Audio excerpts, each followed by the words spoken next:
Aujourd'hui, nous allons essayer de comprendre la nature humaine pour bien parrainer dans le marketing de réseau.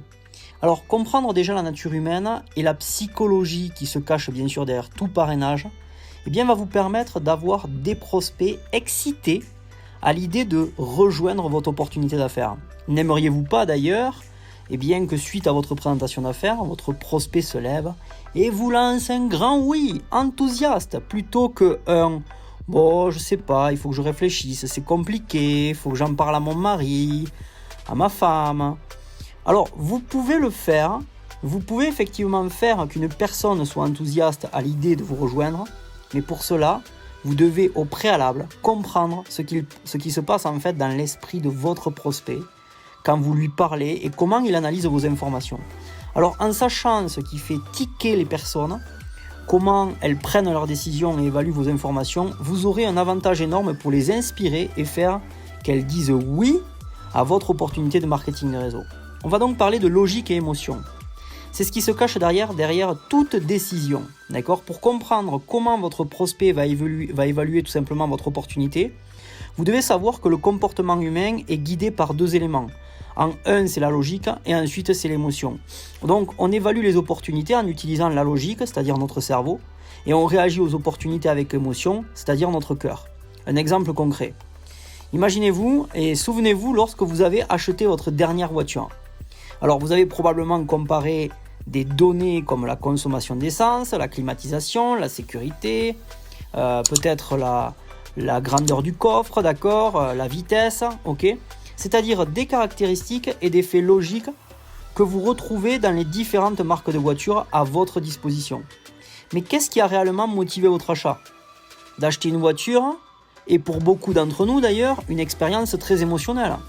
Si en déambulant dans le garage, vous flashez sur la couleur d'une voiture particulière et que tout d'un coup vous vous voyez dedans, tout simplement irrésistible derrière votre volant, alors vous êtes déjà à 50% vendu sur l'idée de l'acheter, on est d'accord ? Et si en plus le vendeur vous fait prendre place dans la voiture, que vous aimez l'odeur du cuir et de son contact et qu'il vous laisse faire le tour du quartier au volant, alors vos émotions sont hautement impliquées dans votre décision d'achat. Donc il ne vous restera plus qu'à signer le bon de commande sans même avoir regardé la consommation kilométrique et à rentrer chez vous avec votre nouvelle voiture. Il n'y a aucun doute, nous faisons nos choix en recourant à la fois à la logique et aux émotions. Mais attention, entre les deux, nos émotions sont les plus fortes. N'avez-vous jamais acheté quelque chose dont vous n'aviez pas réellement besoin ou pire encore, que vous ne pouviez pas vous offrir, mais que vous deviez à tout prix avoir ? On a tous fait cela. On peut parier d'ailleurs que ce sont les émotions qui ont conduit à notre décision. Et après coup, vous avez probablement justifié votre choix avec de la logique. C'est un solde, une affaire inratable qui n'arrive qu'une fois dans sa vie. Sur la durée, ça sera un excellent investissement, car cher, mais durable, je m'y retrouve. Donc, j'économise quand même. Mais ne vous leurrez pas, ce sont bien vos émotions qui ont géré la décision. Et ensuite, vous l'avez justifié, après l'acte d'achat, avec de la logique. La même chose est vraie pour vos prospects. Lorsqu'ils sont face à vous, à écouter votre présentation d'affaires, vous pouvez être sûr qu'ils sont également en train d'utiliser leur logique et leur émotion pour évaluer votre offre. D'ailleurs, il se peut qu'ils analysent tout simplement logiquement en évaluant vos produits, la demande sur le marché, les performances de votre compagnie, le plan de rémunération. Mais il y a de fortes chances qu'ils soient également en train de l'analyser au niveau émotionnel, en ressentant les possibilités de votre opportunité. Il se peut qu'ils se demandent « Que pensera ma famille de ceci ?» ou « Est-ce que de me lancer dans cette activité peut réellement faire que mes rêves se réalisent ?» En fait, beaucoup de distributeurs font l'erreur d'illustrer et de développer leur présentation d'opportunités avec trop de logique. Certains peuvent passer des heures à déblater des faits, des statistiques, des graphiques, des analyses scientifiques. Et même si vos faits et vos chiffres sont incontestables et même impressionnants, ils ne feront pas à eux seuls que votre prospect dise oui à votre opportunité d'affaires. L'émotion l'emporte sur la logique. Ce qui veut dire que toute la science du monde ne pourra le convaincre. N'oubliez jamais que les gens sont plus influencés par l'émotion à 80% que par la logique 20%. plus vous développez vos compétences pour faire en sorte que vos prospects réagissent émotionnellement par rapport à votre activité, en ressentant par exemple les bénéfices, et bien plus vous aurez de prospects qui vous diront oui, tout simplement. Vous venez donc tout simplement de voir que vous deviez développer vos compétences pour communiquer émotionnellement avec vos prospects. Ce qu'il faut maintenant à présent retenir, c'est qu'il y a deux sortes d'émotions qui motivent les gens à passer à l'action. Il y a la douleur et il y a le plaisir. Ça, c'est profondément ancré dans notre inconscient et on est programmé pour s'éloigner de la douleur, des choses qui blessent. Par exemple, retirer sa main sans avoir besoin de réfléchir d'une plaque chaude. Et pour aller, par exemple, vers les choses qui donnent du plaisir, qui font du bien. Un exemple, manger du chocolat sans pouvoir s'en empêcher. D'accord ? Les êtres humains passent donc à l'action pour éviter tout simplement les choses douloureuses et pour expérimenter des choses agréables. Et c'est quelque chose d'important que vous devez retenir pour développer bien sûr votre parrainage.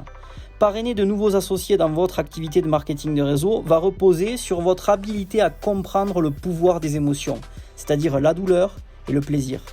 Et à comment utiliser ce pouvoir pour aider vos prospects à prendre une décision. Si quelqu'un n'est pas intéressé par votre opportunité d'affaires, c'est tout simplement qu'à un certain niveau, il associe trop de douleur, trop de travail, trop de risques, trop sortir de sa zone de confort.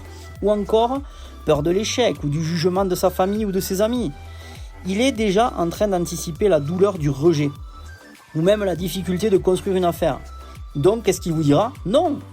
D'un autre côté, si quelqu'un rejoint votre opportunité d'affaires, c'est qu'à un certain niveau, il y associe du plaisir, comme la liberté financière, un super style de vie, ne plus confier son bébé à des étrangers, passer plus de temps avec ses enfants, voyager. En fait, il se peut qu'il ait encore des préoccupations, mais s'il dit oui, c'est parce qu'il y relie tout simplement et associe plus de plaisir, bien sûr que de douleur.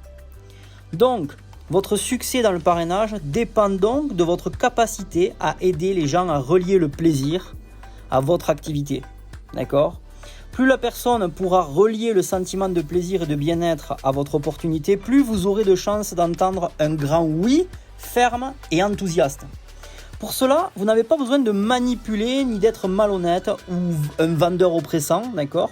Vous avez juste besoin de comprendre, d'accord, au travers toujours de questions, où se situe le besoin de votre prospect pour lui proposer une solution qui va parler à ses émotions.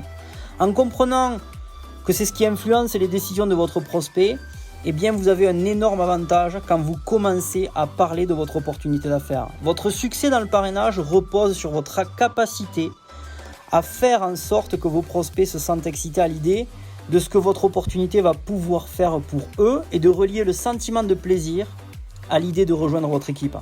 Entraînez-vous donc, comprenez la nature humaine et vous devriez voir de grands changements dans vos résultats. Restez simple et vivez en abondance et bien sûr, on se voit dans une prochaine vidéo. Ciao ciao.